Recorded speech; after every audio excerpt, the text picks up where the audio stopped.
on the win, man. Huge victory against a guy like Derek Campos. How does it feel after that? Feels awesome, man. No words to explain it. Just all my dreams coming true, man. Hard work, and everything's coming to fruition. Talk to me about before the finish game. You guys kind of had some back and forth throughout the first 2 rounds. Did you feel like in that 3rd round you needed the finish, or is it just always in your brain to shoot for it? Yeah, no, honestly, I just want to put a stamp on the performance. Felt I had a couple good ones. He was good at dipping his chin. Like last day's 10 seconds. Not trying to blow myself out on the other rear neck. He's almost had to take his back a couple times, didn't get it. But I heard him kind of gurgling, gasping for air. We had short time. Leave it all in there, and I want to get the finish for sure every time. I don't want to not finish it. And absolutely. Did you know he went out before the referee? You kind of feel him going in? A little bit. I seen his arms kind of straight in, but I didn't know because like 2 seconds, he's tough as nails, man. He's a vet. He's fought some of the best in the world. So like 2 seconds before that, he gave literally a thumbs up. I was just squeezing for life. That's all. And talk to me a little bit about the weightness. Coming into this fight, it's 5 pounds. Confident that won't happen again? It never ever happened. I've never missed weight when I fought amateur for free. I wouldn't like to start now.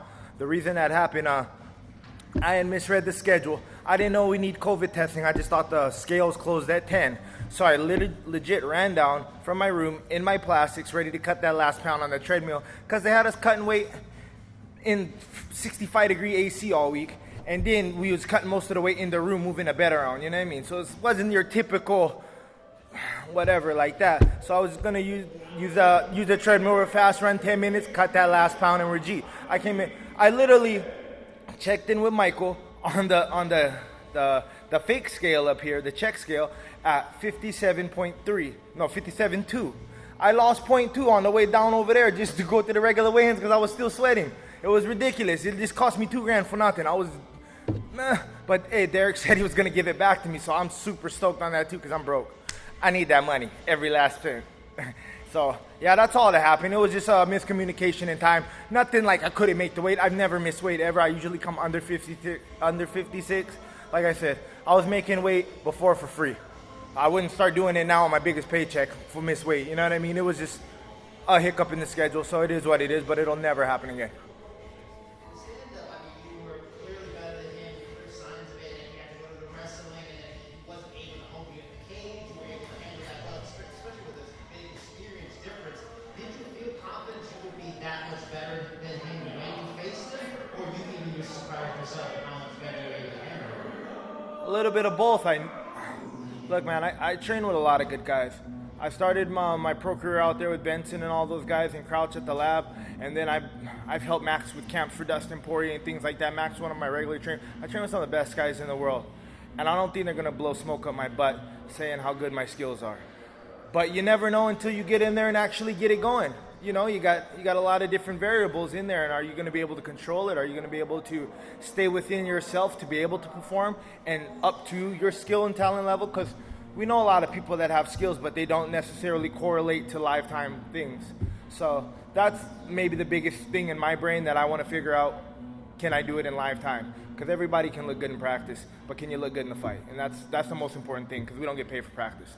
Considering old hands you mentioned you work with, Derek is a stalwart of this division in this coming for a long time. Was he a guy that you followed for a long time and admired, or was fighting him like a big deal to you, or not? He was at Feather for a long time, but definitely one of the names, especially because I trained with Henry Corrales, and they were all in the mix around each other, potential fights. So we had always, and if you've ever watched Bellator, you're gonna know who Derek Campos is, man. He's a legend. He's a legit ledge, and like I said, it was an honor for me to share the cage with him tonight, man. Super stoked. I'm appreciative of the experience.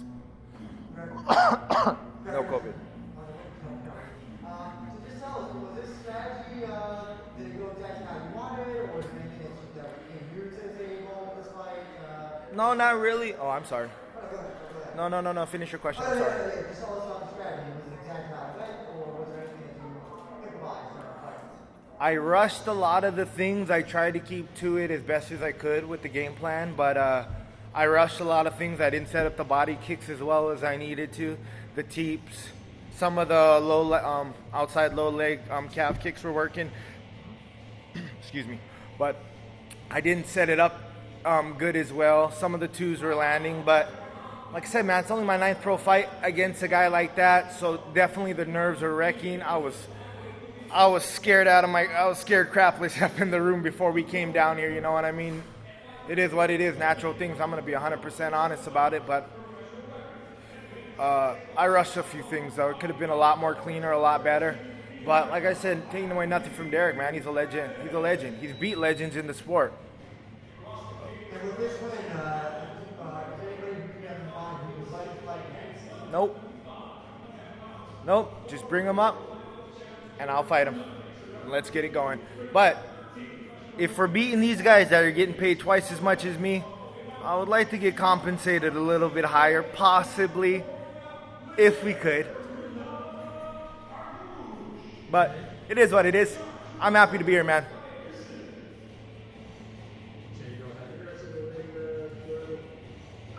And you kind of touched on it a little, and this is your second straight win in Bellator against a guy like Campos, last second submission. Do you consider it the biggest win of your career?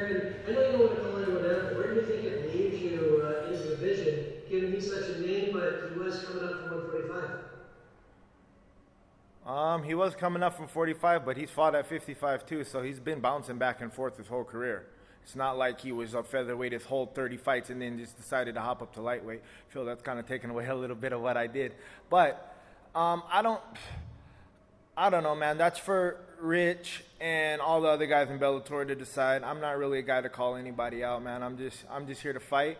That's my job, and to try to be the best at my job. That's all I'm worried about, man. I'm really not worried about what anybody else is doing. You got some good momentum going now with those 2 wins. What's your time frame in terms of return? Would you like to get back as soon as possible? Do you want a little time off? I definitely would like to fight by December again. Definitely. I got to go and take care of a couple family matters right now. My uncle's not doing too good. He just came out of hospital. He's on dialysis, so I got to go check him out for a couple of days.